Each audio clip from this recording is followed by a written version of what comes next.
Rangagarh 16 number এটা জুবিনদাৰ শ্ৰদ্ধাঞ্জলি অনুষ্ঠানৰ এটা প্ৰগ্ৰেম আছিল অনুষ্ঠান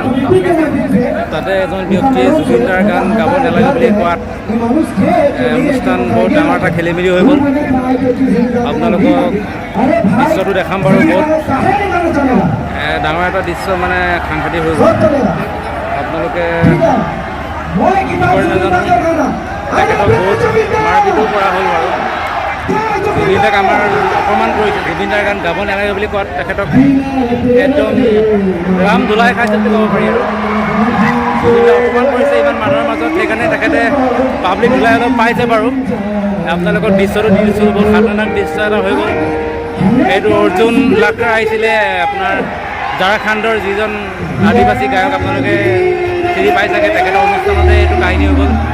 আপোনালোকক দেখাই দিছোঁ চাব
Hello.